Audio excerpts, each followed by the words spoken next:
This is probably the most obvious difference from the prototype we showed at E3 last year. That previous version had circle pads for thumb control, but we decided that this format was really more appropriate for portable devices where a low-profile form factor is important. Instead, here we have incorporated sticks that not only operate precisely in 360 degrees, but which also can be pushed down for an added method of control. In addition, we have also redesigned the back of the controller and the button layout to maximize comfort, even if you are playing for a long period of time. A couple more things. This mark to the left of the screen is the location for the NFC reader writer. You can place cards or figures on this, and relevant data will be read or written into your experience. This button can be pressed even when the Wii U itself is not activated. With the existing remotes for your current Wii, you can simply turn on or turn off the game console. Beyond that, you need your TVs or cable remote. But with Wii U, the gamepad itself becomes a fully independent infrared TV remote. Next, let me talk about some of the things that the Wii U gamepad makes possible.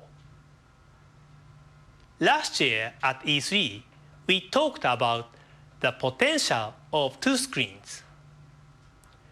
Of course, many people already operate the two screens of both Nintendo DS and Nintendo 3DS. But with Wii U, two screens become more dynamic because the relationship between them is not fixed. Secondly, the two screens make possible something engineers refer to as asymmetric diversity in gameplay.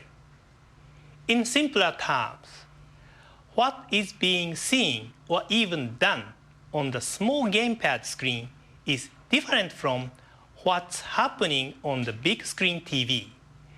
We'll be showing you what this means for gameplay at E3 this week.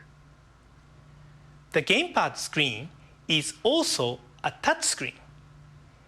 You can use a stylus to draw pictures or use your finger for the usual range of intuitive inputs. What is more unusual is how the two screens can work together in unprecedented ways. This kind of gaming feels unique. The Wii U gamepad also senses movement with motion and gyro sensors. This is particularly important for people somewhat unfamiliar with gaming. By using more intuitive motions to control a game, players of all skill levels can better play together. And of course, all this is enhanced because of the improved graphics processing power of the hardware, something you recognize beginning at the E3 presentation on Tuesday. Also, consider that with a screen in your own hands, you don't need to be sitting directly in front of your TV. You might also find yourself in any comfortable spot anywhere in the living room. As we mentioned last year, sometimes you can continue playing on the gamepad even when the TV screen is being used for something else.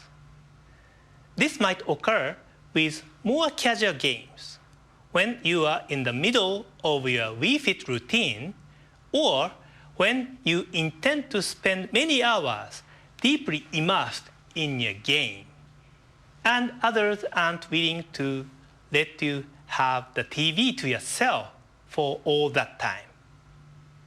And in any of these situations, not only will you see high-quality console graphics on the big screen TV, but those images can be displayed on the Wii U gamepad without delay, something no existing handheld game devices can do.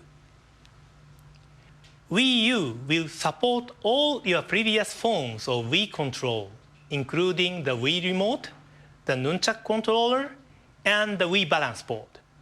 For those who are mainly interested in multi-platform games with more traditional means of control, we will also offer the Wii U Pro Controller as a separate peripheral, which is lighter and maybe more attractive for longer, more intense forms of gaming.